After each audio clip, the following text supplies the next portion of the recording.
Pues vamos rápidamente ya con los datos actuales. ¿Qué les parece? Sí, vamos a ver cómo va a comportarse el tiempo en la jornada de hoy miércoles. Atención porque hay pronóstico de lluvias y tormentas eléctricas para hoy miércoles. A ver, la temperatura actual es de 22 grados, sí, cielo despejado, sensación térmica de 22 grados 2, la humedad del 28% y velocidad del viento a 9 kilómetros por hora del sector noreste. Vamos a ver ya cómo va a estar esta tarde, noche y madrugada, así asimismo como le estaba comentando, hay algunas lluvias que se están acercando aparentemente. Para mañana jueves.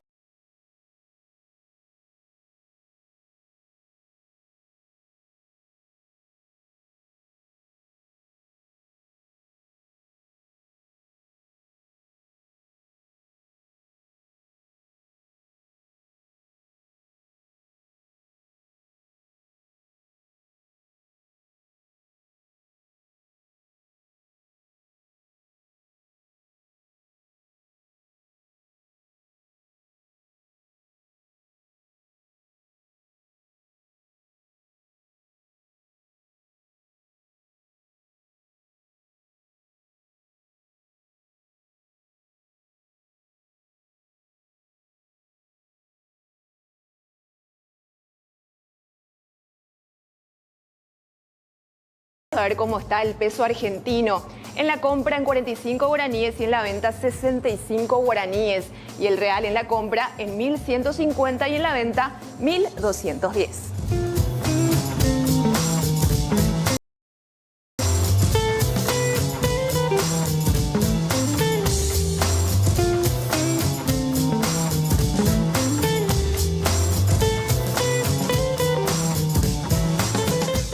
Con 9 minutos. Vamos a hablar acerca de algunos de los temas para arrancar, como es habitual en esta edición. Y esta historia me preocupa porque muchos sectores, muchos rubros están aguardando el arranque de la siguiente.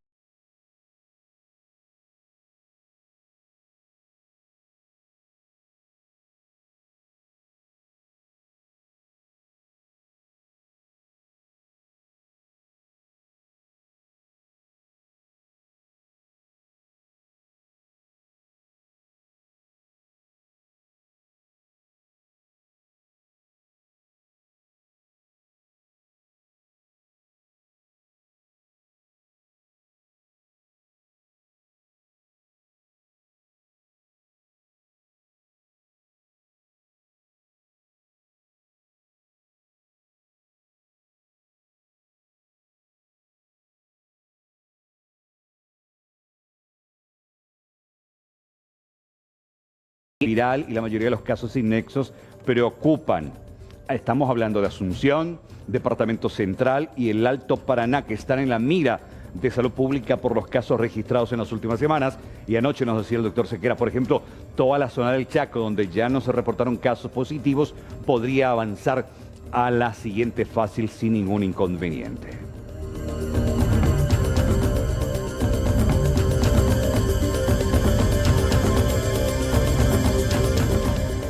Y la siguiente historia me alarma. ¿Dónde está Juliet? Estamos hablando de 50 días de aquella extraña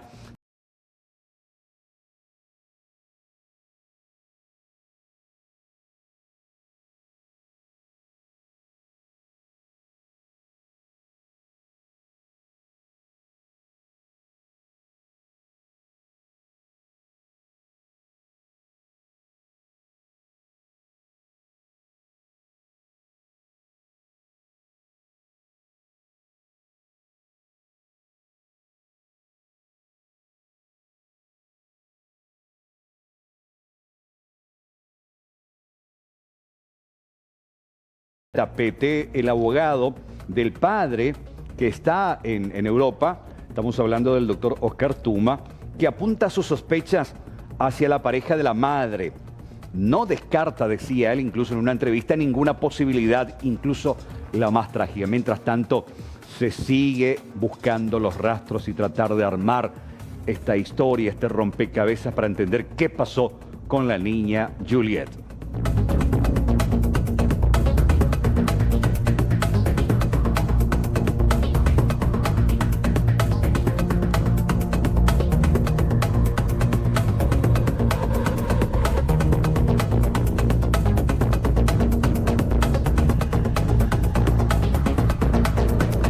Vamos a hablar de otra criatura, pero en esta historia me alegra porque hay una recuperación tremenda. Y estamos hablando del pequeño Luquitas. Bueno, van a entender por qué aparecen estos superhéroes.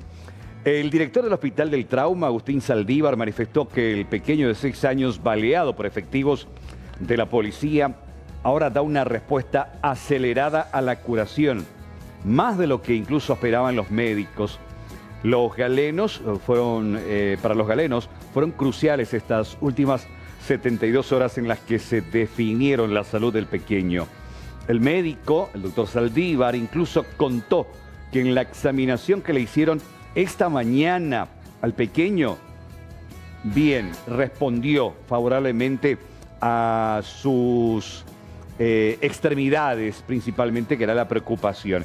Y cuando le preguntaron al pequeño Luquitas qué quería, pidió que le traigan a su ídolo. Ahí está, el hombre araña, Spider-Man. Sí, Spider-Man. Y por supuesto, se cumplió su deseo y hoy Spider-Man fue a ver al pequeño Luquitas. Buena noticia.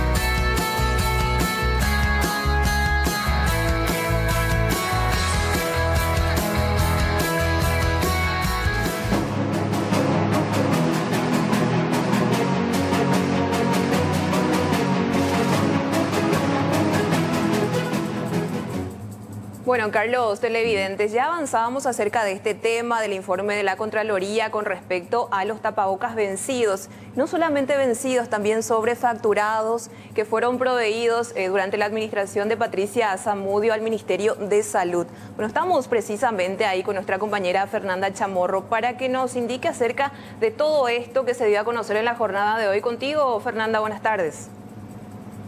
Buenas tardes, ¿qué tal, Angie? Carlos, el saludo también para los televidentes. Asimismo, imagínense que esta cantidad de 2.000 tapabocas, que incluso llegaron en parte a ser distribuidos en diferentes centros hospitalarios a médicos y enfermeras, tenían fecha de vencimiento del 31 de diciembre del 2017. Es decir, estamos hablando de 2 años y medio de vencimiento que tenían estos tapabocas, que fueron entregados en modo de donativo por parte de Petropar, cuando era la administración de Patricia Zamudio, al ministro de Salud, al Ministerio de Salud como tal, para su uso en la lucha contra el COVID. Se trata de mascarillas tipo N95, nos explicaba más temprano Portillo que eso quiere decir que filtran un 95% de las partículas y es utilizado directamente para tratamientos mucho más cercanos con enfermos respiratorios en los hospitales.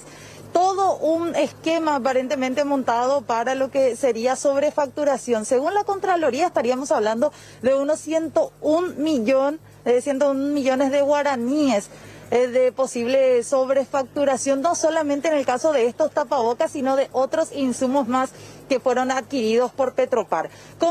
Conversábamos más temprano con el ministro asesor de Asuntos Políticos, Daniel Centurión, de la Presidencia de la República. Nos decía, ellos al conocer este informe de Contraloría ya directamente remitido a Petropar, esperan que Petropar, ante la administración de Denis Lichty, siga todas las indicaciones de sumario administrativo a aquellos funcionarios que todavía están en Petropar. Y también, decía Daniel Centurión, la orden directa, por lo menos hasta ahora, desde la Presidencia de la República es que si hay irregularidades, la Fiscalía directamente investigue. Vamos a compartir primeramente esta entrevista.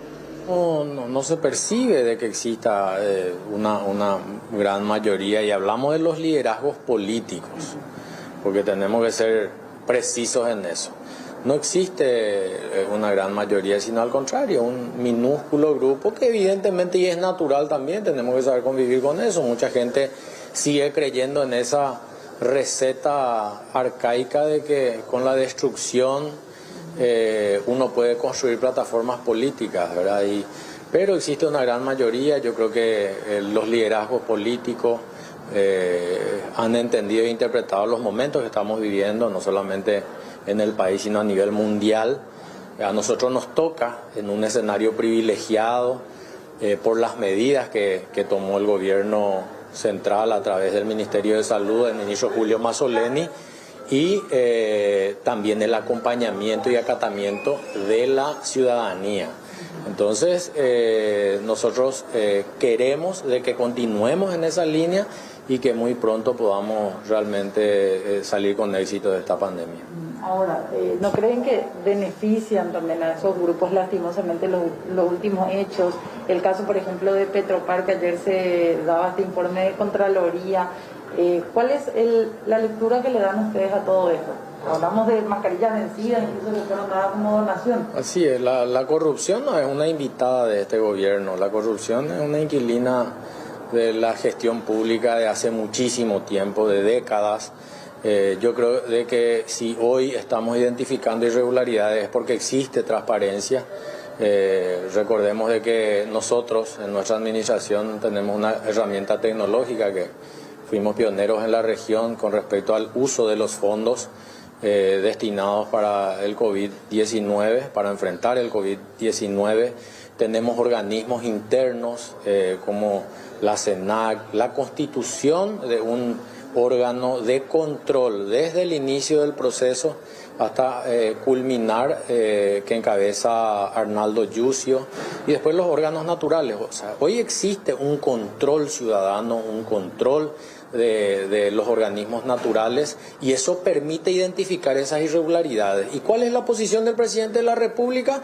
Que si un agente público es desleal, es corrupto, se identifica esa irregularidad y que finalmente funcionen las instituciones, que la Fiscalía haga su trabajo de investigación, de acusación, y que los órganos jurisdiccionales lo condenen de manera ejemplar. Esa es la posición del presidente de la República. Y en el caso de estas mascarillas vencidas que fueron donadas incluso entre instituciones, ministro, ¿cómo toman esta situación que fue ya detectada por la Contraloría? Sí, es lo que estamos viendo. Hay un último informe de la Contraloría, existen recomendaciones de parte de la Contraloría y reitero, que funcionen las instituciones.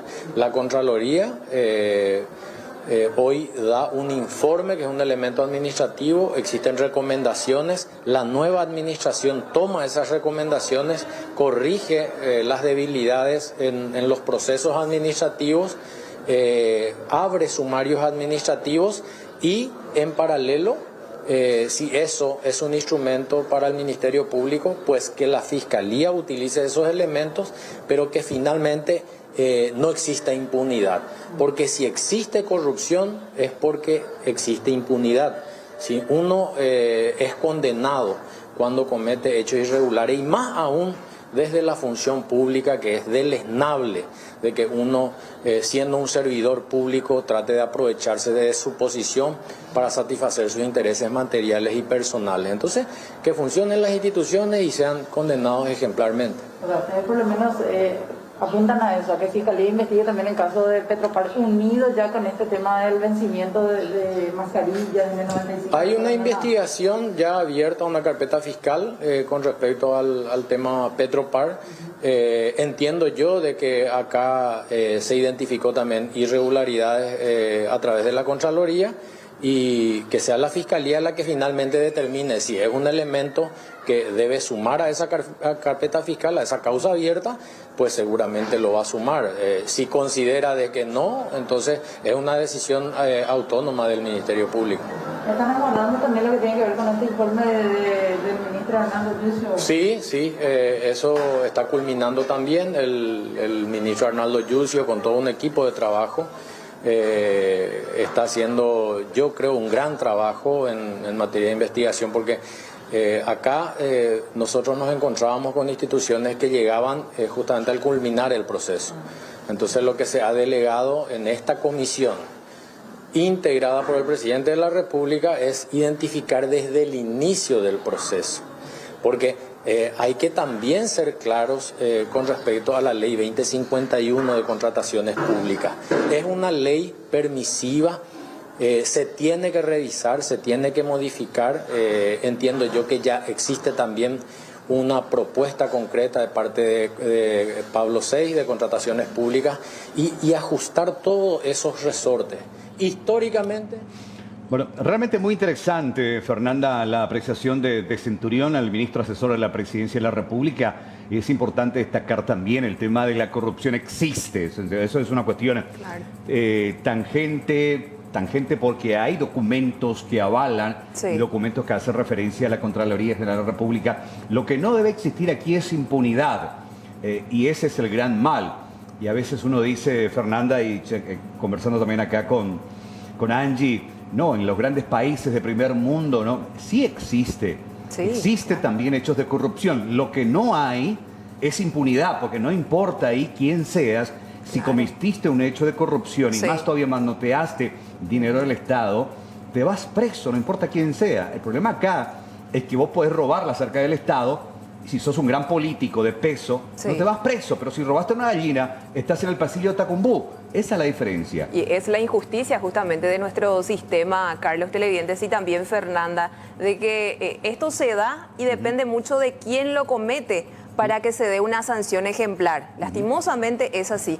¿Y qué es lo que pasa en estos casos? Se dilata por años y años y años y luego queda en el opareí prácticamente. Hay sanción, pero es una sanción selectiva. Dependiendo de quién seas, finalmente la justicia aplica sanción. Para muchos, no necesito dar nombres, es cuestión de leer nada más todos los días los diarios y quién está dilatando y quién está. Hay gente que está acusada de robar miles y millones de dólares de las arcas públicas, municipales, departamentales, pero están ahí chicateando y tienen un peso político. Pero mientras que el tipo que robó una gallina está ahí en el pasillo de Tacumbú, Fernanda. Claro, y habrá que ver finalmente, lo decía el asesor de asuntos políticos, que tendría que haber o dejar de haber impunidad para que finalmente también desaparezca la corrupción existente. Y siguiendo con esta línea, si bien es cierto, hoy día ya hablamos de una Patricia Zamudio imputada en conjunto con otros funcionarios de Petropar por estas adquisiciones aparentemente irregulares, ahora hablamos de un hecho más grave. Esta mañana ya se confirmaba desde el propio Ministerio de Salud que parte de este lote de 2.000 tapabocas N95 que fueron donados por Petropar ya fueron distribuidos a centros hospitalarios. Esto es gravísimo porque al estar ya vencidos después de 2 años y medio y que llega a un hospital, estamos hablando, según el doctor Carlos Portillo, de que disminuye la eficacia. Explicaba él, tapaboca N95 significa que estos filtros pueden detener hasta el 95% de las partículas. Permite que la persona que lo esté utilizando respire, pero que no ingrese al tapabocas un total de 95% de partículas. Es bastante seguro. Al pasar tanto tiempo, al pasar más de 2 años y medio de su fecha de vencimiento, podría haber disminuido la eficacia que tiene este tapabocas y es decir también menos seguridad para el personal de blanco. Vamos a compartir con ustedes, Carlos, Angie, lo que nos decía un poco más temprano el doctor Juan Carlos Portillo, ¿sí? ¿Cuál es el filtro que ustedes hacen cuando reciben las donaciones? Porque altamente técnicos, de hecho en un gabinete, pero más allá de lo que pueda significar la buena fe, hacen la trazabilidad para saber si están en condiciones. ¿Eso siempre lo hacen con medicamentos, con tapabocas o no? Bueno, en términos generales sí se hace, ¿verdad? Aunque sea un objeto o bien adquirido o recibido en donación, obviamente se hace una verificación del estado en el que llega, si cumplen las especificaciones técnicas, ¿verdad? Eso es algo fundamental, ¿verdad? O sea, en términos sencillos, en este caso no aplica eso de a caballo regalado no se le miran los dientes, ¿verdad? Porque el uso es sanitario. Y de hecho, el día de ayer, por ejemplo, nosotros recibíamos una buena cantidad de mascarillas de uso convencional, pero que no son para uso sanitario. Entonces, ¿qué se va a hacer con esas? Se reciben y van a ser distribuidas, por ejemplo, a un paciente que llega al hospital, ¿verdad? Antes de ser evaluado, ¿verdad? Porque cumple con la función de, digamos, de filtro pero por un tiempo más bien limitado, a diferencia del personal sanitario, que yo, si voy a estar cumpliendo mi turno en un hospital, voy a requerir cambiarme el tapaboca, que debe ser quirúrgico, con todas las características, especificaciones técnicas para darme efectivamente una protección, porque se asume que el riesgo de exposición es mayor para mí, que soy personal sanitario, ¿verdad? Entonces, hay una tabla que inclusive está disponible al público en el portal institucional del ministerio, en el apartado COVID-19, donde se explica lo del nivel de exposición y qué tipo de protección para cada área de atención en el ámbito de la salud hay que usar, ¿verdad? Entonces, desde ese punto de vista, se tiene en cuenta lo relacionado con las especificaciones técnicas, el buen estado de almacenamiento, que no esté alterado el producto de alguna manera, y todo lo relacionado con el uso, independientemente de que sea o adquirido o recibido en donación. Pero en algún lugar del empaquetado figura la fecha de vencimiento, algo como para que estos funcionarios se den cuenta de eso, ¿no?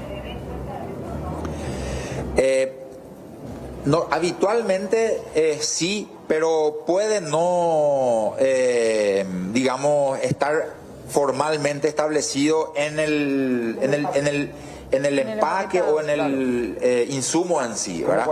Pero ahí nosotros nos basamos en lo que los documentos también establecen, ¿verdad? Porque habitualmente eso viene también acompañado de una constancia, sobre todo,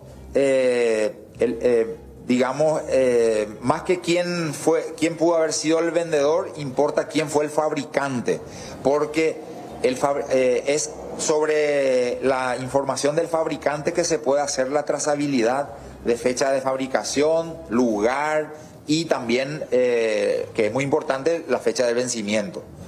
O sea que, ¿esto cómo se detectó al final, doctor, que ya estaban vencidos? ¿Cómo digo? ¿Cómo se detectó? ¿Cómo se detectó? Sí. Yo no tengo el detalle, Roberto, de eso, ¿verdad? De hecho, pedimos un informe que nos va a llegar y que va a incluir todo lo necesario para saber cantidades, lugares donde fueron distribuidos y qué mecanismo también se empleó para eso. Sí, porque la Contraloría al hacer el seguimiento detecta, pero sin duda suponemos que esta mala experiencia la van a capitalizar porque virtualmente pudieron haber expuesto a su gente, a esa primera línea de trabajadores de blanco, que confiados con tapabocas a lo mejor directamente se contagiaban y eso pudo haber significado una verdadera tragedia, ¿no? Sí, no, eso es categórico, Roberto, categóricamente es así. Y bueno, si bien, como decía yo, puede haber constancia documental, definitivamente tenemos que arbitrar todos los mecanismos que estén disponibles, ¿verdad? Y en ese sentido, por ejemplo, digamos que puede recurrirse a hasta un contacto con el fabricante eventualmente, o hay un sistema de nomenclatura de lotes que permite por internet determinar, teniendo la información del fabricante y algunos otros datos más, obtener información sobre fecha de fabricación y validez de prácticamente cualquier insumo médico. En eso consiste lo que se conoce como trazabilidad. O sea, tanto desde la fabricación, o sea, la trazabilidad abarca desde la fabricación y debería abarcar hasta la disposición final, ¿verdad? ¿Cuándo se usó y hasta cuándo? Que en este caso es lo que no sabemos todavía. No, y estamos en eso, estamos averiguando eso, justamente. Bueno, por último, doctor, ¿cómo sienten en esta semana? Porque de hecho tuvimos un fin de semana muy preocupante, con los números que trepaban, sin embargo, todo cuanto aconteció en los últimos días tiene su rebote recién para ahora, ¿no? Virtualmente los resultados son de las últimas 24 horas, pero uno pudo haber adquirido el virus mucho antes. Bueno, justamente en relación a esa situación que vimos en la última semana, hoy hubo una reunión aquí en el Ministerio de Salud liderada por el ministro Mazzoleni, de la que participaron los ministros del Interior, de Trabajo, de Industria y Comercio, y de Hacienda, donde se habló justamente, se hizo una evaluación, podríamos llamar preliminar, de la situación sobre la base de los últimos números y también un poco teniendo en cuenta la información recogida con respecto, que a todos nos consta, ¿verdad?, en relación al movimiento de las personas. Se vio que conforme a lo dispuesto para la fase 2, al liberarse actividades de más sectores, hubo un incremento en el movimiento ciudadano, pero fuera de toda planificación también se dio lugar a una gran interacción social, partidos de fútbol, de piquivóley, acontecimientos familiares, sociales, ¿verdad? Entonces, me tocó a mí intervenir en esa reunión y decía yo que la configuración de los mecanismos de control tenemos que revisarla justamente porque en un primer momento, para la fase 1 al menos, todavía había grandes restricciones para la circulación. Entonces, el rol de los puestos de control era relevante en ese sentido. Y de hecho hubo posibilidad de identificar a infractores a partir de esos puestos de control. Con la fase 2, como ya se libera más gente, inclusive la posibilidad de ir a hacer compras en un centro comercial, que yo no tengo no tengo cómo justificar ese desplazamiento porque no tengo una constancia de nadie, ¿verdad? Entonces, eso limitó un poco la efectividad de estos controles fijos. Y a lo que estaríamos apuntando para los próximos días, ya dentro de esta fase 2, es a ajustar eso en el sentido de hacer un recorrido, patrullaje, ver que las canchas de fútbol estén libres, que los espacios públicos como parques y plazas estén usándose para lo que está permitido, que es la actividad física individual. Y todo aquello que tiene que ver con actividad social, de ocio, de distracción, reuniones,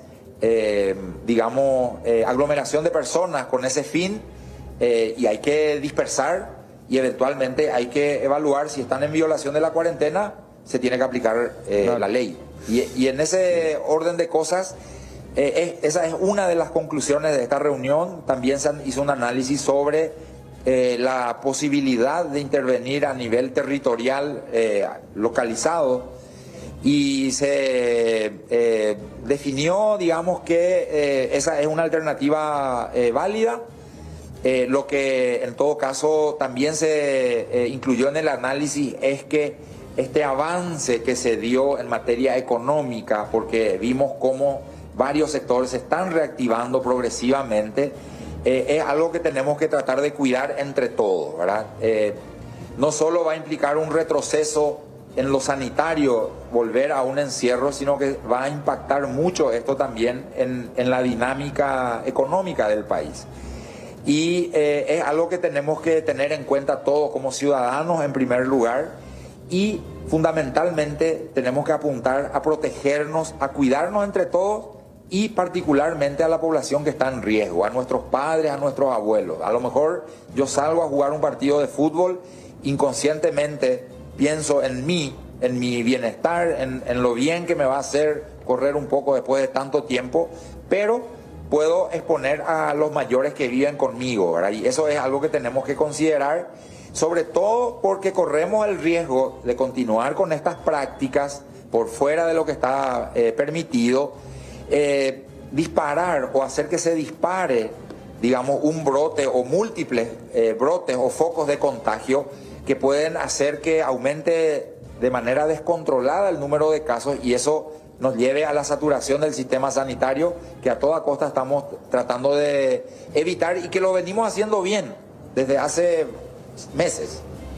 Bueno, doctor Portillo, muchísimas gracias, muy amable. De hecho... Gracias a ustedes por este contacto hasta cualquier momento. Sí. Bueno, parte de lo que decía el viceministro Juan Carlos Portillo, separando un poco y volviendo al tema de los tapabocas, vencidos de Petropar. Él explicaba en otra parte de la entrevista también, Carlos, Angie, que de esta tanda de donación de 2.000 tapabocas, se llegó a donar una parte, todavía desconocen porque están viendo con la Dirección de Insumos Estratégicos y el Parque Sanitario número 1 de Mariano Roque Alonso, cuántas fueron las que terminaron yendo a diferentes centros asistenciales y hospitales, no solo aquellos hospitales que son referencia para casos de coronavirus, sino también los llamados hospitales polivalentes, es decir, que tratan otro tipo de afecciones. Calculan ellos que en el transcurso de esta tarde tendrán el informe completo de cuál fue la distribución que se hizo, si se llegaron a utilizar. Decía Portillo que espera, o por lo menos él estima, que debido a que no se dieron muchos casos respiratorios, varios de estos tapabocas vencidos no se utilizaron. Por lo tanto, intentó minimizar un poco también el impacto que ha de haber tenido en la salud y en la protección de los trabajadores de blanco. Eso por un lado. Por otro lado, nos hablaba al final Portillo de lo que era esta reunión con los ministros Benigno López, Euclides Acevedo, Carla Basigalupo, también estaba la ministra de Industria y Comercio, Liz Kramer. Están analizando cuál es el movimiento que están teniendo en cuanto a resultados de coronavirus, en cuanto al acatamiento también de los controles. Y decía Portillo, es importante y podrían volver controles mucho más fuertes, patrullajes también, para evitar que la gente que no necesita por motivos de trabajo moverse no lo haga. Sí, estamos leyendo justamente este tuit del ministro Mazzoleni y quiero rescatar acá, analizando la fase 2, después dice alternativas de acciones considerando datos disponibles. Esto tiene que ver con los últimos casos sin nexo y que preocupó no solamente a la población, sino también a las autoridades sanitarias. Y esto también quiero destacar, no bajemos la guardia, no pongamos en riesgo lo que ya conseguimos. Significa que si esto empeora, probablemente o frenemos ahí o le pongamos marcha atrás hacia las fases, Fernanda.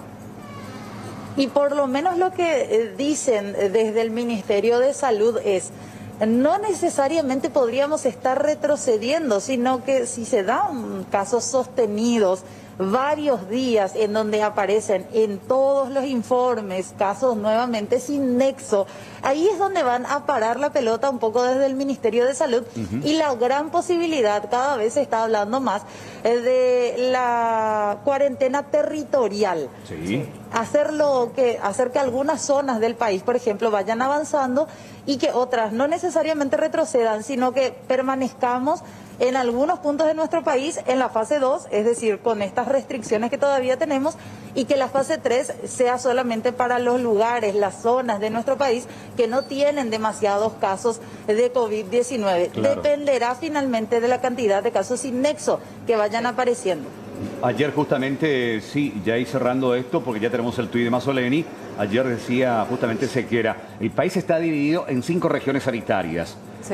Y acá la preocupación es Asunción Central y Alto Paraná, que son justamente los sectores donde más casos se han reportado y donde se ha diseminado sin nexo en algunos de los casos. Bueno, entonces va a depender mucho de qué manera actuamos a partir de acá para que eso se dé o no. Habló del Chaco, cruzando el río, zona donde hace muchísimo tiempo no se da ningún caso. Entonces, esa gente fácilmente puede avanzar a la siguiente fase y el resto veremos qué pasa. Fernanda, gracias por este reporte. Buenas tardes. Gracias, buenas tardes. Buenas tardes.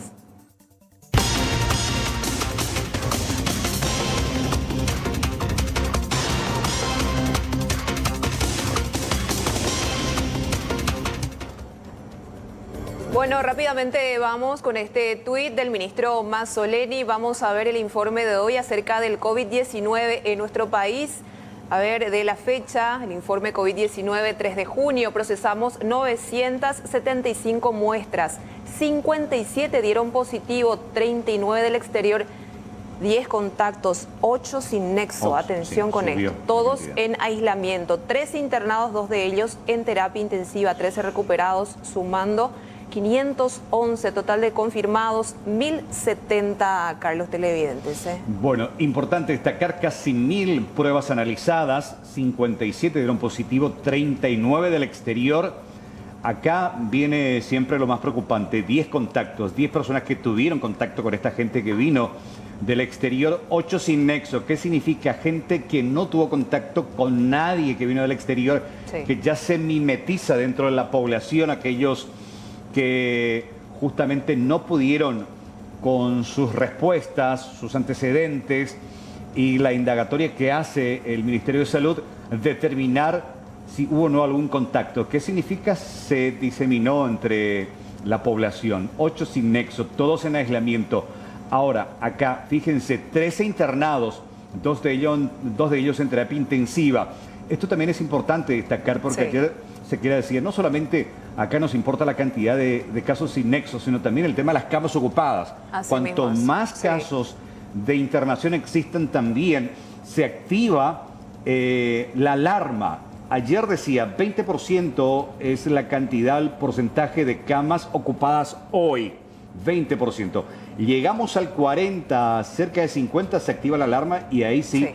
vamos a volver nuevamente a las medidas de confinamiento estricto. Ojo con este tema, hay que tener mucho cuidado. Insistía también en los sistemas de prevención, la gente se está relajando, no se está lavando permanentemente las manos, hay gente que no usa tapabocas y nos contaban, no importa que estés en una zona, por el tema del estigma de que una persona con positivo haya pasado Sí. por un sitio y la gente se alarma, no. Vos podés estar en una zona donde estuvo alguien que tiene la enfermedad, pero si al salir de ahí te lavas las manos, tenés tapaboca, usás todos los sistemas de protección y Sí. de prevención, es No te tocas la cara. exactamente Sí. poco probable que te infectes. Entonces, no nos relajemos porque de eso va a depender a que esta situación avance o simplemente le pongamos freno de mano. Qué terrible realmente esta situación porque tenemos 8 sin nexo, 10 contactos, están todos en aislamiento. Sin embargo, con las versiones también de las autoridades sanitarias acerca de estos reportes que se dan de forma diaria, lastimosamente por relajarnos durante esta cuarentena inteligente se están dando más casos sin nexo y esto podría darse también ya de forma diaria. ¿Qué quiere decir esto? Que lamentablemente Ya esté circulando entre nosotros. esté circulando nuevamente entre nosotros el COVID-19.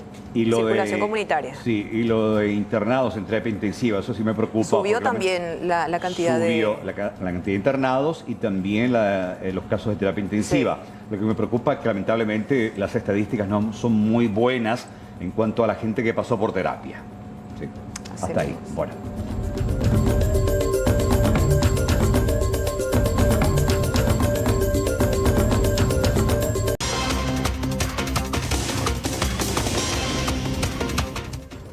$13.50. ¿Qué pasa en el mercado número 4? Hay una protesta, la tenemos ahí a Leila en vivo, en directo, ya con la policía y su intervención. Adelante. ¿Qué tal, Carlos, Angie? Y bueno, se está dando un conflicto aquí en la zona del Mercado 4 sobre la avenida Rodríguez de Francia porque en horas de la madrugada una de las trabajadoras denuncia que prácticamente desalojaron su casilla con todo lo que tenía dentro, con todas las mercaderías que tenía dentro. Y los trabajadores acusan directamente a los funcionarios de este local comercial que está enfrente de ser los que prácticamente solicitaron a la municipalidad que se quiten las casillas que estaban enfrente porque supuestamente bloqueaba el acceso. Vamos a ver si podemos hablar con alguno de los trabajadores porque en principio parecía que llegaron a un acuerdo, pero ahora parece que no. Así que vamos a ver qué es lo que están diciendo, tratando de ingresar por la fuerza ya a este local. Está la policía acá ya desde hace un tiempo también, Carlos, tratando de mediar entre los trabajadores, en este caso los que tienen sus casillas aquí en la vereda y también los rentistas. Doña, vamos a ver si podemos conversar con la propietaria del local. Hasta que vuelva a la casilla no se va a abrir acá. No se va a abrir. Acá no se va a abrir. El señor hindú pide que se libere y el propietario del local. Y Él quiere ahora abrir y nosotros pedimos la casilla con la mercadería de la compañera. Y por eso no van a dejar que se abra. Porque él tiene que ver con esa casilla que se fue. Él tiene que ver, sí, él tiene que ver. Conversamos con Cristian Vareiro, conversamos con el intendente y según el intendente dice, y hablamos con Cristian Vareiro. Y él dijo que él no sabe dónde se fue la casilla. Él dice que no sabe dónde se fue la casilla con la mercadería. ¿Y cómo él no va a saber? Como director del mercado 4, él tiene que estar responsable y saber por qué se hizo eso a la noche. ¿Por qué se hizo a la noche? ¿No? La propietaria de la casilla va a ser la propietaria, señora. Y a la madrugada vinieron a robarnos nuestra casilla. Eso hicieron robar porque vinieron a actuar de esa manera, vinieron a quitar con tractores. Y hasta ahora no tenemos ningún, no se sabe ni dónde está, no se sabe, no sabemos nada. La gente de la municipalidad no nos vienen a dar la cara. Como te das cuenta, somos bastante. Estamos hace 40 años acá en el mercado, mi mamá especialmente, y ese es mi pan de cada día, donde yo no acuerdo ahora por el momento, señor. Mañana tenemos una reunión, pero yo necesito hoy acá mi casilla. ¿Por qué ustedes le responsabilizan a la gente acá? ¿Y por qué le responsabilizamos? Porque antes, hace 4 años atrás, este era un local nomás. Hasta que llegamos a un acuerdo que le íbamos a quitar un poquitito nuestro lugar de trabajo para que pudiera hacer este edificio. Cuando se hace todo el edificio, volver a nuestro lugar de trabajo. Nosotros volvimos ahora a nuestro lugar de trabajo, a ellos les molesta porque tiene que entrar un vehículo. Es un estacionamiento. Eso. es lo que ellos hacen. Y hasta ahora no me traen mi mercadería. Yo no sé, la gente de la municipalidad se hacen de los vivos y no saben, se están lavando las manos. Y desapareció. Hasta ahora no están viniendo la gente de la municipalidad. Vinieron a la mañana sorprendidos. No saben. Están sorprendidos. Hablen suavecito. Ni saben. ¿Entendés? Tatiana Enciso. Tatiana también es la propietaria, entonces esto es lo que voy a ver si me puedo acercar al comisario Carlos López para que nos comente un poco, comisario, tratando de mediar un poco en esta situación y bueno, la denuncia que hace la propietaria de esta casilla. Para mañana a las 11, las 10 a 11 de la mañana se tiene previsto una conversación con el dueño del edificio, porque este señor en su momento cuando había construido se le había habilitado una entrada de vehículo. Ese es aprobado por un plano municipal. Sin embargo, se había cerrado sectores. Se había cerrado sectores y ellos piden de que este techo se eleve más hacia arriba para poder ingresar sus camiones, porque son mercadería de gran volumen. Y ellos exigen indemnización para poder abrir un espacio de 70 centímetros. Ustedes saben que acá un centímetro vale millones en el mercado 4. Ya estaba todo en vía de solución. Iban a abrir esta tarde, pero hay gente violenta que no quieren escuchar. Hay gente alcoholizada que se están desubicando y vamos a dejarnos para mañana la solución. El dueño del edificio más los 5 permisionarios que están afectados. Vamos a tener mañana una reunión, nosotros le vamos a dar la garantía para que puedan conversar ahí y llegar a un acuerdo. ¿Por qué de la municipalidad también, comisario, va a participar, que saben eso? Sí, acá el problema es la casilla que desapareció.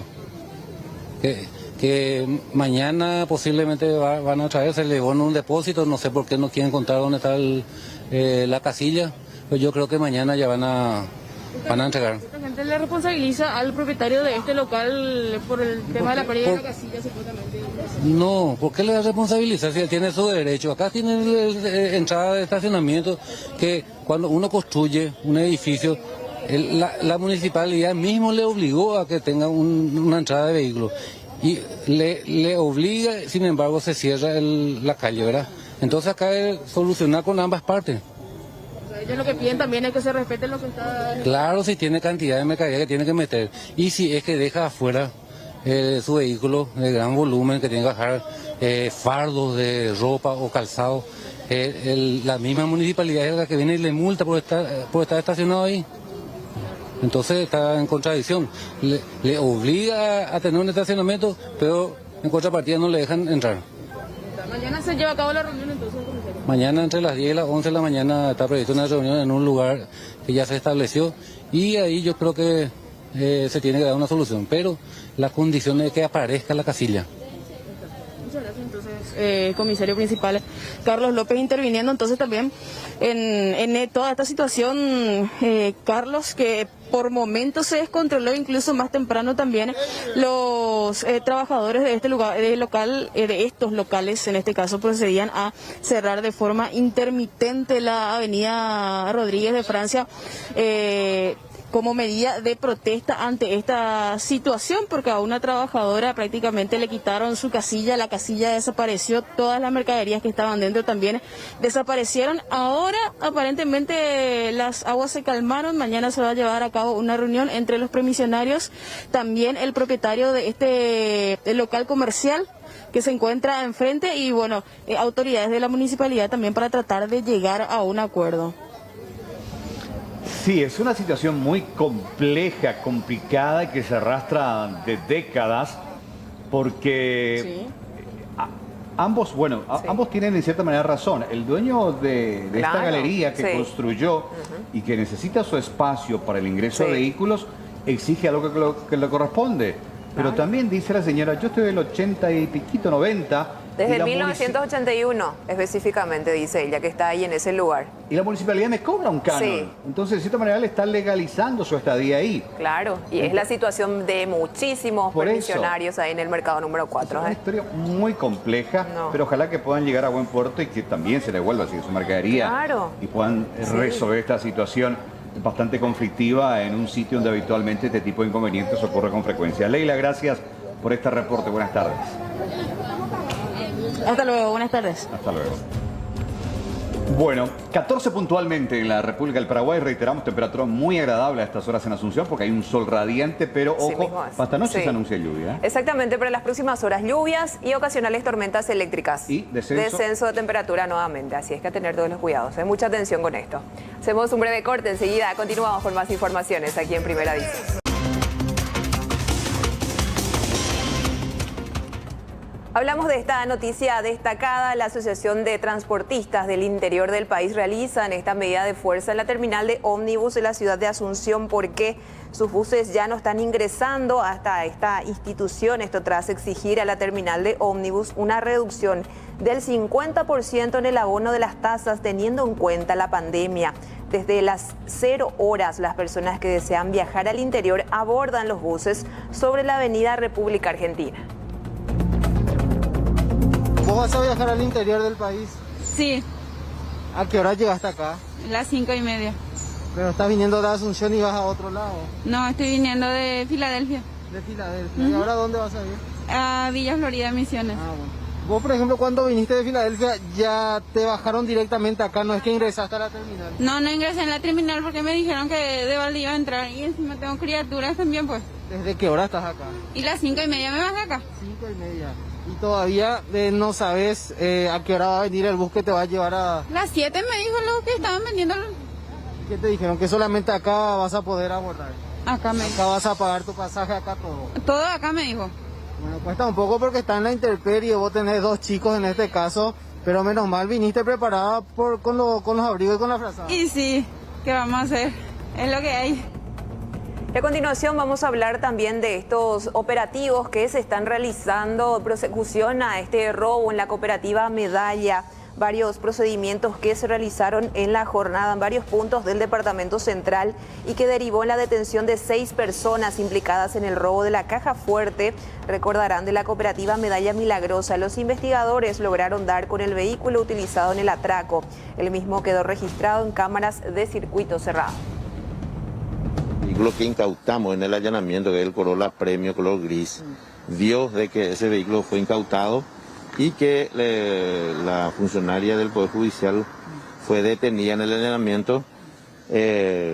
Por supuesto, ahí relacionó que había un problema, se hizo asesorar y contactó con la fiscal de la causa de este caso, que es la doctora Otilia, y presentó este vehículo que la funcionaria había entregado como parte de pago para retirar aquel vehículo que es de menor valor. O sea, lo llamativo de buena primera es de que ella, aparte de deshacerse del vehículo, ocultó este elemento que para nosotros es fundamental, ya que aparece en todos los circuitos cerrados, ¿verdad? Bueno, cuando se vio ya acorralada prácticamente. Por supuesto, porque sí o sí el dueño de ese vehículo es un abogado y sabe que sí o sí le íbamos a dar seguimiento hasta llegar a a través del número de chapa. Ciudadano chileno Juan Aspe. Tiene los dos apellidos del mismo. El mismo se le ve también en el circuito cerrado, donde pasa acompañado del otro chileno que está detenido, como para volver y entrar ese día jueves a desactivar todo el sistema de alarma de la cooperativa. ¿Es cierto que él fue el que manejó el vehículo ese día? Sí, según este detenido ahora, él fue el que manejó este vehículo el día del robo.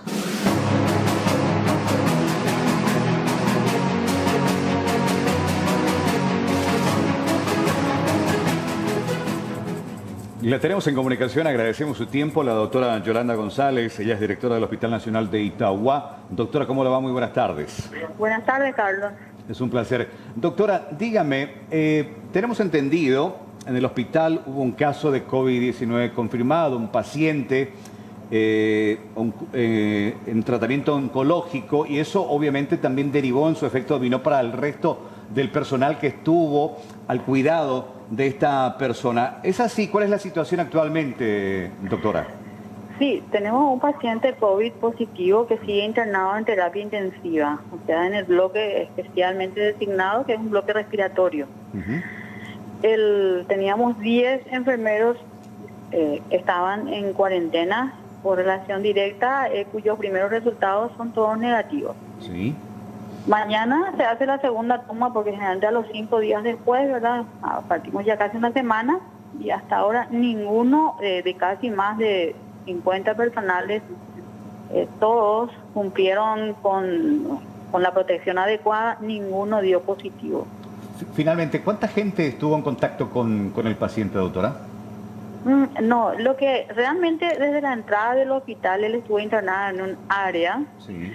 En un área especial, o sea, estaba en una sala porque él es un paciente que entra derivado del INCAN y estuvieron entre el personal de enfermería, son entre 2 por cada sala, son aproximadamente 10 en total. 10 los que estaban en cuarentena. En forma directa, digamos, en forma indirecta, pero urgencia sí es un protocolo en el sentido del uso de la protección de los tapabocas. Incluso yo voy a decir que este paciente siempre tuvo protección, siempre estuvo con tapabocas. Claro, de hecho sí, de hecho es un paciente que obviamente requiere esos cuidados para él mismo, como es un paciente con esos antecedentes médicos, siempre trata de cuidárselo doblemente porque es mucho más susceptible a cualquier tipo de infecciones. Creo que, bueno, ya el paciente mismo estaba protegido. Entonces, directamente son 10 los que estaban o están en cuarentena, doctora. Sí, así mismo. Son 10. ¿Cuántos días ya cumplieron de cuarentena? ¿Los 14 días? No. Ahora se toma una segunda muestra, incluso antes de los 14 días. Y que va a ser el viernes, se toma la segunda muestra. Si sale negativo de vuelta, definitivamente negativo. Uno, porque ellos también tienen la protección, el paciente protegido, el personal también tapaboca, el lavado de manos, que hay que insistir, ¿verdad? Sí. ¿Y esta gente está en sus respectivos hogares o están ahí en el hospital? No, ya están en sus hogares, están en sus hogares. Ellos se toman la muestra, vuelven a sus casas y ni bien haya el segundo resultado definitivo, el alta lo va a dar Salud Pública y ahí recién van a volver al trabajo, directora. Así mismo. Ellos no están ahora trabajando, ni volvieron. No, todavía no. Ya.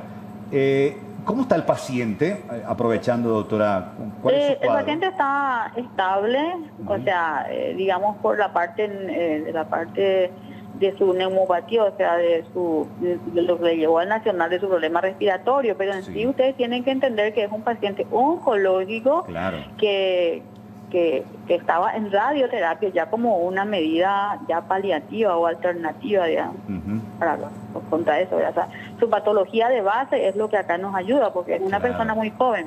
Inmunodeprimida. Inmunodeprimida, totalmente. ¿Qué edad tiene el paciente? 29 años. Qué joven, por Dios. Muy joven. ¿Qué sexo?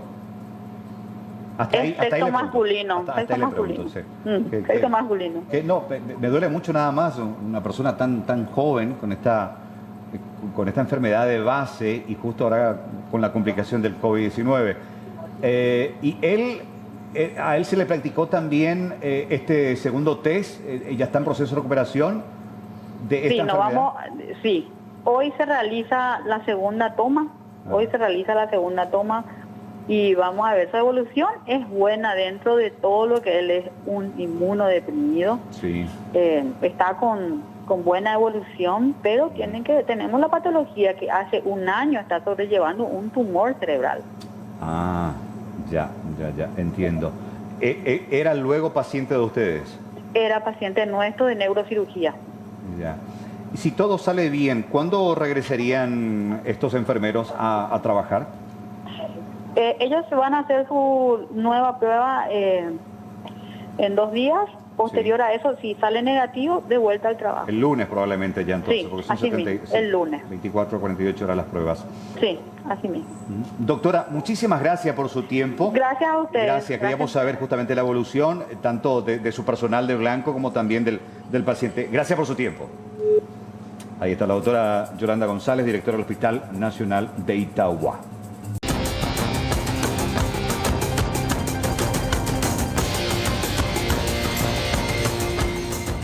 Bueno, esta noticia es de último momento y en desarrollo porque en este momento la fiscal Irma Llano está realizando un procedimiento de allanamiento en torno al escándalo del, robo primero de identidad como también de dinero en el programa Poltebó, que justamente se logró desbaratar a una banda que transfirió, no que pretendió, transfirió mucho dinero a una cuenta que crearon ellos.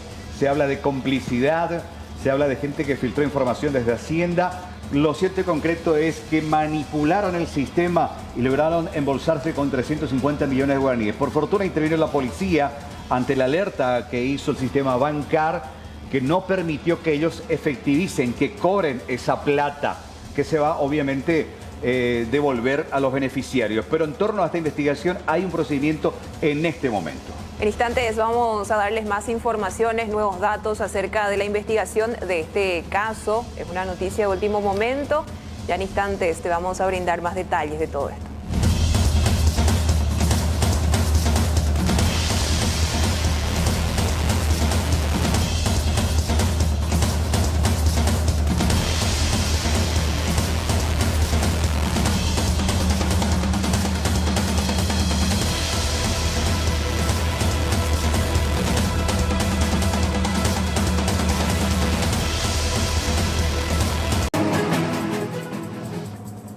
Queremos compartir con ustedes un video que tiene que ver sobre un accidente bastante grave, aparatoso. El joven conductor de la motocicleta está internado, pero acá la peor historia es que el responsable de este accidente huyó. Esto ocurrió en el barrio Julio Correa de Luque. Se trata de Hugo Fabián Martínez Carvajal, de 19 años. La víctima, van a ver, circulaba sobre esta calle hasta que esa camioneta sale en forma imprudente. Fíjense de qué manera embiste en la punta de la camioneta, pierde el equilibrio, la motocicleta termina por detrás de un auto estacionado y obviamente el conductor del biciclo sale despedido de forma violenta. Acá, aparte de que se salvó de milagro, pero está en una situación complicada de salud, el responsable de esta camioneta, que es una Toyota modelo Hilux de color beige con matrícula NH273 Paraguay, cuyo conductor finalmente se dio a la fuga. Él es consciente que fue en parte responsable porque cruzó una boca calle de un accidente, pero antes de auxiliar, saber cómo estaba la víctima, murió o no murió, está en grave estado, auxiliarlo, llevarlo al médico, al hospital, ¿qué hizo? Se dio a la fuga. Qué terrible realmente, fuertes imágenes las que estamos compartiendo con ustedes de lo que ocurrió en la ciudad de Luque y este joven de 19 años de edad que fue a impactar violentamente contra este automóvil, se salvó de milagro pero quedó seriamente lesionado y el conductor de esta camioneta que pudo haberse quedado para auxiliarlo, sin embargo se dio a la fuga. Tenía la obligación de hacerlo. Claro, sí, por más de que sea un accidente o que no vio de repente un percance, tuvo que haberse quedado para auxiliar a este joven. Ahí vemos nuevamente estas imágenes muy fuertes. Porque paró un poco la marcha, se percató de lo que acaba de ocurrir, de qué es lo que hizo y finalmente después le da pie al acelerador y desaparece del sitio, dejando a su suerte al motociclista tendido en el asfalto, quién sabe en qué circunstancias. Vamos a ver de nuevo las imágenes, reiteramos acerca del vehículo que está siendo buscado por la familia y por la policía porque ya hay una denuncia. Ahí está. Medio que frena, se percata que salió volando el conductor del biciclo y él huye del sitio. Se trata, según testigos y la denuncia, de una camioneta Toyota marca Hilux de color beige con matrícula B larga NH273 Paraguay. Reiteramos, el conductor se dio a la fuga.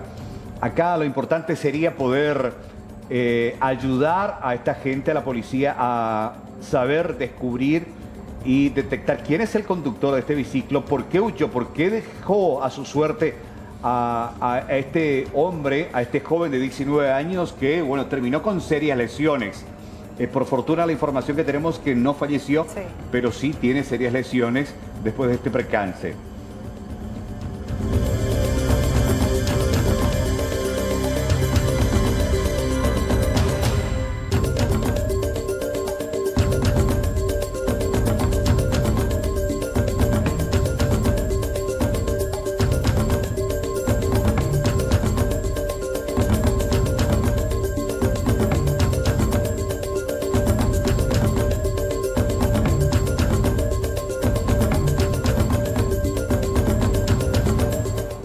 Cambiamos de tema, vamos a hablar de esta manifestación de padres de un colegio privado y es que ellos están protestando porque no van a poder ser evaluados sus hijos y es que no pagan la cuota.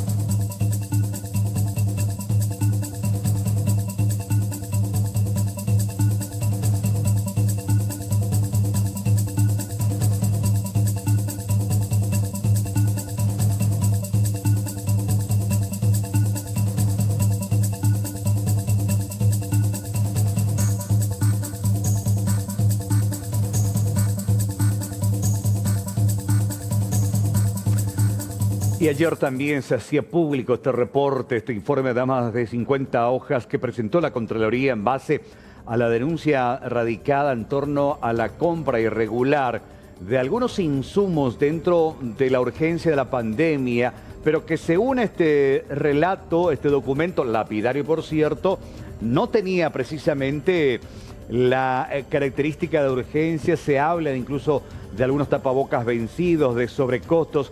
Este es el reporte sobre este informe, reiteramos, de Contraloría.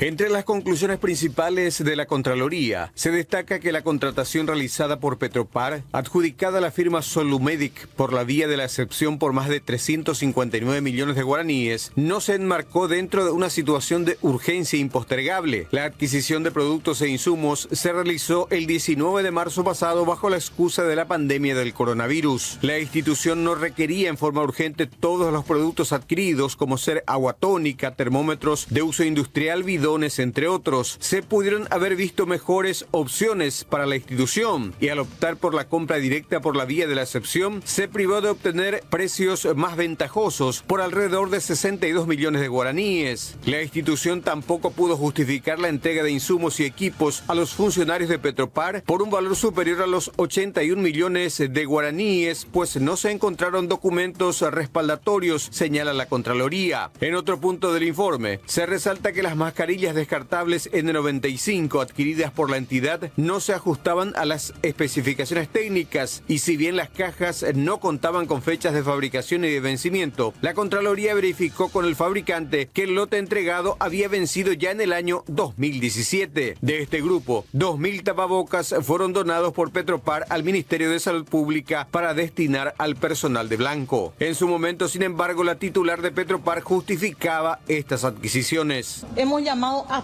todo cuanto proveedor había porque teníamos dos necesidades. Una necesidad que cubrir dentro del Ministerio de Salud, que es referente a los test, porque las personas que iban a hacer los test, que también iban a donar Petropar, necesitaba el equipo de seguridad y las mascarillas N95.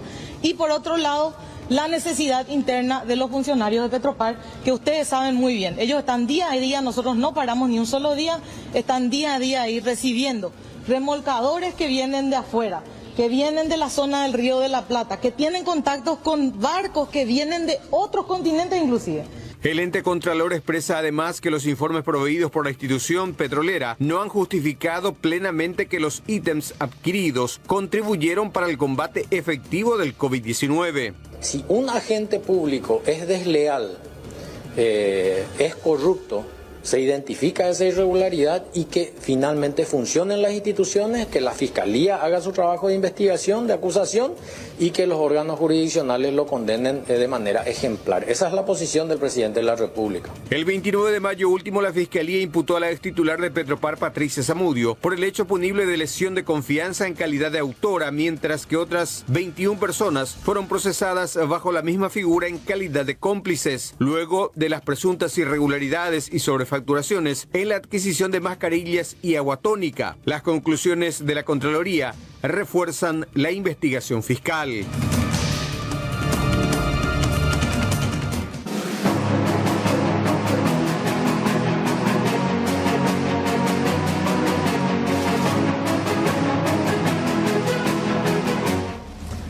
Bueno, agradecemos este contacto desde Minneapolis, Estados Unidos. Lo tenemos en vivo y en directo a Giovanni Thunstrom, que es amigo, fue jefe de George Floyd.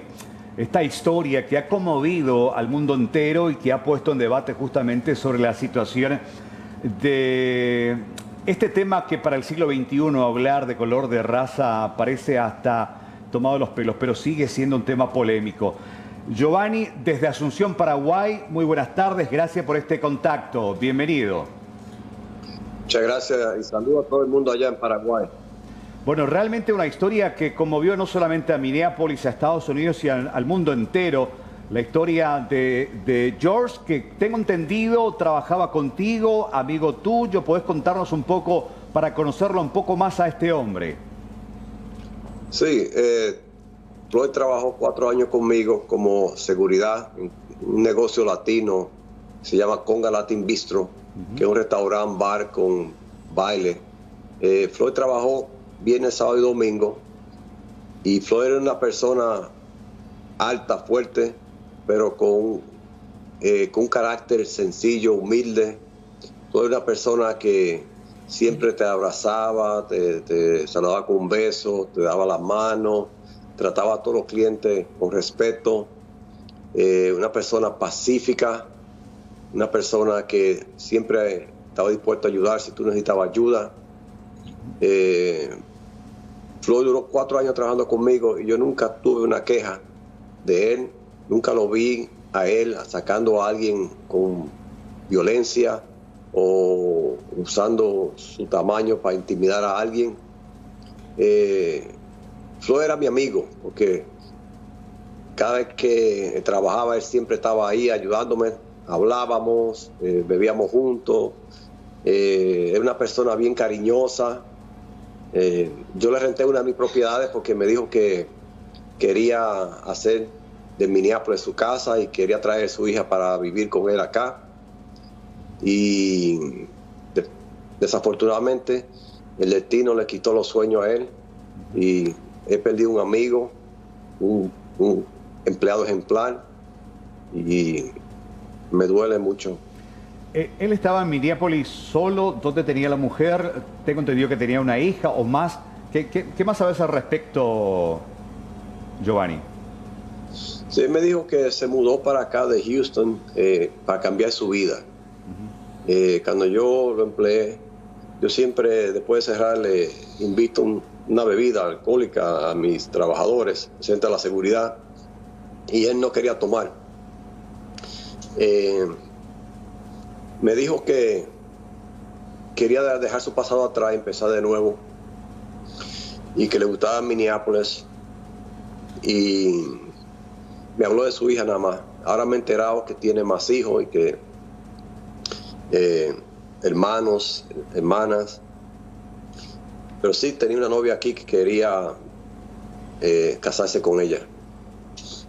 Giovanni, ¿nos podés decir de dónde era la procedencia de Floyd, de George Floyd, y acerca de estas manifestaciones que se están dando, de toda esta revolución justamente que estamos observando ahora mismo en los Estados Unidos y también en diferentes partes del mundo? Well, George Floyd nació, creo que en el South o North Carolina, vivió en Houston, Texas, se mudó a Minneapolis hace 4 años. La gente está protestando por la injusta muerte de él a mano de unos policías blancos, y la gente está pidiendo justicia. Yo estoy pidiendo justicia. Yo no quiero que Floyd sea otro afroamericano que muere en manos de un policía. La gente quiere justicia y quieren que haga un cambio para que esto pare. Y van a seguir protestando hasta que no se haga justicia o un cambio. Giovanni, ¿cómo entender una situación como esa en un país de primer mundo como Estados Unidos, en pleno siglo XXI, que la gente siga debatiendo y haciendo mellas en cuanto a la raza, el color, el origen, la nacionalidad? ¿Cómo se entiende eso, Giovanni? Es difícil porque yo tengo aquí 44 años viviendo en Minnesota, pero ahora con este presidente nuevo, Donald Trump, he visto más la discriminación hacia los africanos, hacia los de color raza, los negras, a los latinos, a la gente china. Y ha llegado un momento en que la gente se ha dado cuenta que hay que hacer algo, hay que salir y protestar para que haga un cambio. Ya nadie se puede, ya no se puede quedar callado. Quedarse callado es darle más fuerza a la injusticia que causa la discriminación hacia la raza. Tenemos que protestar, y el mundo entero se está dando cuenta de esto, no solo aquí en Minnesota, sino en otros estados de Estados Unidos, que hay que hacer algo, tiene que haber un cambio. Ahora estamos protestando. Desafortunadamente hay gente que está haciéndolo con violencia y quemando y robando, pero hay mucha gente protestando pacíficamente, y queremos que se haga justicia y que pare esto. Sí, estamos viendo en pantalla compartida, a un lado te tenemos a vos y en la otra parte de la pantalla estas imágenes que realmente nos indignaron cuando terminamos sabiendo finalmente cómo termina falleciendo, una autopsia que confirma que fue asfixiado. Unas imágenes muy fuertes de un policía con la mano izquierda en el bolsillo, la rodilla en el cuello de Floyd pidiendo aire porque se estaba muriendo. Cuando viste estas imágenes, ¿qué sentiste, Giovanni? Bueno, cuando yo lo vi, pues no me sorprendió, porque la policía aquí es bien arrogante y abusadora. Pero cuando me di cuenta que era Floyd, a mí me dolió. He estado llorando, buscando explicación por qué, si una persona pacífica, por qué el policía le hizo eso. Ya estoy dolido, ya estoy bravo, ya quiero que se haga justicia, ya quiero que el mundo sepa que se cometió un crimen, que eso no fue que él trató de resistir el arresto y por eso murió. No, no, no. Era una persona pacífica, que no era violenta, y esos policías racistas lo asesinaron. Y por eso tienen que ir presos y ser juzgados según el crimen o cómo contribuyeron a la muerte de Floyd. Totalmente, Giovanni. Viendo justamente la situación ahora mismo de los Estados Unidos y viendo también la situación bastante complicada porque la política de Donald Trump desde un principio siempre fue cerrar las fronteras a la comunidad latina, a otras comunidades también del mundo. Y bueno, ¿cómo hacer ante esta situación bastante complicada, por sobre todo para poder convivir todos entre todos? Bueno, Donald Trump lo que ha hecho a dividirnos a nosotros como una nación basada en inmigrantes. ¿Entiendes? Si uno mira la historia de Estados Unidos, ha emigrado mucha gente de Europa, de África, de Latinoamérica, Sudamérica, que contribuyen al desarrollo económico y social de aquí de Estados Unidos. Pero Donald Trump está clavando un puñal en este país, separando a las razas. Pero gracias a Dios que esto va a cambiar. Gracias a Dios que faltan meses. Y gracias a Dios vamos a tener un nuevo presidente que va a unir la nación otra vez como debería estar. ¿Cómo está la ciudad de Minneapolis hoy, Giovanni? ¿Siguen las protestas? ¿Hay actividad? ¿Cómo está la policía? ¿Cómo la gente ve hoy a esa policía que acabas de calificarla de abusiva? Bueno, la gente aquí está... Ya arrestaron a uno de los participantes en la muerte de George Floyd. Estamos esperando que los otros sean arrestados, que creo que lo van a hacer. Pero mañana está el funeral aquí de George Floyd y estamos tranquilos esperando que oír noticias favorables a la que se debería hacer justicia como debería ser. ¿Ya vino la hija que va a participar? ¿Está ya en Minneapolis de los funerales? Sí, ellos están aquí. ¿Hablaste con ellas? No he hablado con ellos. Estoy seguro que ellos están ocupados. Yo también estaba ocupado hablando con la radio, la televisión, la prensa. Pero mañana yo voy a verlo mañana y voy a hablar con ellos porque tengo una propiedad donde Floyd tiene su ropa, sus cosas personales y yo estoy seguro que ellos quieren que yo le entregue esa cosa de Floyd. ¿A la hija? A la hija o a la hermana o al hermano. Sí. Va a ser un momento muy difícil mañana con el sepelio y con la niña que queda huérfana de padre y más todavía viendo por televisión de qué manera mataban al padre. Oh, claro, sí. Fue una imagen fuerte. Floyd para mí era como un hermano y al yo ver eso no aguanté la lágrima y todavía me da pena o me da rabia o no puedo mirar ese video porque eso fue algo bueno.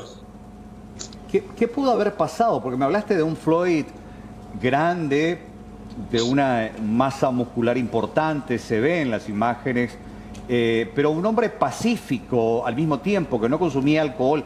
¿Qué pudo haber pasado? ¿El por qué esa reacción tan violenta por parte de la policía si él no ponía resistencia? Bueno, lo que pasa es que la policía aquí es bien agresiva. Si el policía te dice a ti cállate la boca y tú le contestas, coge y te arresta, te tumba el piso ¿entiendes? Y te arresta y amanece preso en la calle. Porque uno de mi seguridad lo arrestaron, algo así similar, porque le contestó un policía y él le dijo que se callara. Floyd es una persona que obedece la ley. A él lo sacaron del minivan y lo arrestaron. Él no entendía por qué. Lo sentaron, quería saber por qué. Entonces lo metieron en el carro de policía. Y él salió porque le dijo que era claustrofóbico. Y a él, un tipo grande, 6'7" de altura, a salir del carro, ahí los policías pensaban que quería escaparse y lo tumbaron en el piso. Mientras dos lo agarraban, otro le ponía la rodilla en el cuello y lo asfixió. Sí, esas imágenes realmente terribles, Giovanni. Viendo también la frialdad con la que actuaron también Carlos, Giovanni, televidentes, porque uno se paraba ahí enfrente de la cámara que estaba filmando y con total arrogancia y Floyd pidiendo por favor que se detengan, que paren de asfixiarlo, ¿sí? Clamaba por 8 o 11 minutos aproximadamente, se estaba quedando ya sin aire y esa frialdad con la que actuaron realmente es impresionante. Fuertes imágenes, realmente criminal, y uno pide desver ese video porque volver a observarlo realmente causa una sensación terrible. Sí. Es indescriptible realmente. Para que ustedes vean cómo son los policías aquí, cómo han tratado a uno. Y Floyd es una persona que si él es fuerte, pero se dejó arrestar, lo tenían esposado, 2 policías encima de él. Si hubiera estado uno solo, él podía haberse soltado o hacer que le quitaran el cuello, porque lo tenían bien agarrado. Eso fue un asesinato horrible, ¿entiendes? Y pura arrogancia policía. Lo trataron como si fuera un perro. Vinieron los paramédicos y en vez de tratar de darle el CPR a revivirlo, lo tiraron a una camilla como si fuera un perro. Eso estuvo mal también, no me gustó. Bien. Sí, vamos a estar muy bien. Sí. Sí, Giovanni. Ten consciente. No me gusta ver ese video. Realmente es muy fuerte por la manera en la que la policía, que lamentablemente es un episodio que se repite no solamente en Estados Unidos, sino en varias partes del mundo, acerca de esta violencia a veces desmedida por el solo hecho de vestir un uniforme y tener una placa en el pecho. Ojalá que se haga justicia en esta historia y en las otras también. Vamos a estar pendientes mañana al funeral de Floyd. Muchas personas en el mundo entero se hicieron eco acerca de este episodio de violencia, más todavía con aquellos que, bueno, en cierta manera se sienten vulnerables por el solo hecho de tener un color de piel diferente que al resto. Giovanni, gracias por tu tiempo, un fuerte abrazo desde el corazón de América, Asunción, Paraguay. Gracias y un fuerte abrazo desde la distancia. Gracias, saludo a todo el mundo allá. Muchas gracias. Gracias. Hasta luego, Giovanni. Giovanni Trumstrom, amigo, ex jefe de Floyd, esta revolución que ha causado por la indignación mundial por las protestas, no solamente en Estados Unidos, sino también en otras partes del continente, al decir no a la violencia, a la brutalidad y al racismo, que es lo que más nos afecta. Hechos como estos realmente se repite alrededor del mundo, sin embargo, esta vez pudieron filmar ese momento y tener como prueba cómo asesinaron a George Floyd de la peor manera, solo por tener otro color de piel. Eso es lo que dicen, sí. Bueno, 14:49, hacemos una breve pausa, brevísima, ya volvemos. Bueno, ya estamos en la segunda parte del bloque deportivo. Recta final. Sí. Venga. Martín, Querido Carlos. venga acá. Bueno, a ver. Usted sabe, estábamos hablando con Angie, es el Día Mundial de la Bicicleta. Sí. Así que mucha gente que lo utiliza como un recurso. Y queremos recordar a Lorenzo Prieto, que fue el primer compatriota en establecer un récord en el libro. En permanencia. Sí. A ver. Mira. Fuimos a Río de Janeiro para el Carnaval de Río. Y cuando estábamos en un hotel, escuchamos nosotros el ruido, la música, la gente que aplaudía. Y salimos en el balcón y miramos y vimos a un hombre que andaba en bicicleta. Y nos contaron de que era el campeón del mundo. Campeón, qué lindo lo que estás haciendo. Cómo me gustaría alguna vez hacer como vos, hacer la permanencia como vos. Me mira de pie a cabeza y me dice de qué nacionalidad es usted. En un castellano mal hablado brasileño. Y le digo, yo soy paraguayo. Cuando le dije que era paraguayo, se mató de risa. Y me dice, ¿sabe qué? Que esto no es para un paraguayo alfeñique como vos.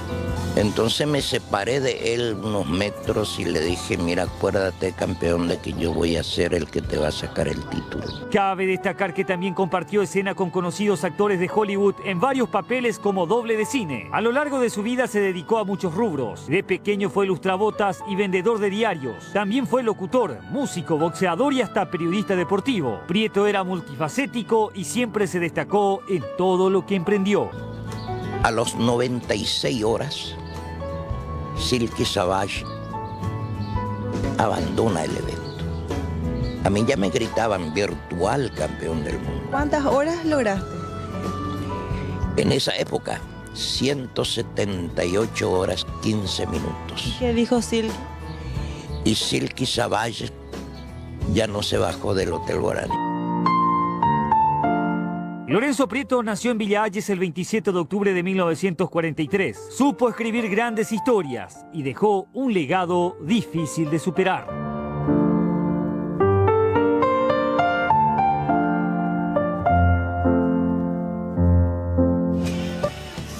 Bueno, Carlos, televidentes, recordando a Lorenzo Prieto, sí, de esta manera en el Día de la Bicicleta. Ahora tenemos una noticia de último momento, atención con esto, porque el Tribunal de Apelación anuló resolución del juez Rolando Duarte en el caso de Peto Melgarejo y los tapabocas de la DINAC. Se debe hacer una nueva audiencia de imposición de medidas y posiblemente se revoque el arresto domiciliario. Esto quiere decir de que podría ir a la cárcel. Vamos a estar pendientes a esta resolución judicial. Y con esto nos vamos, Martín. Sí, hoy Juanes. Él le clama a Dios le pide en esta música. Buena música. Chao. Buenas tardes.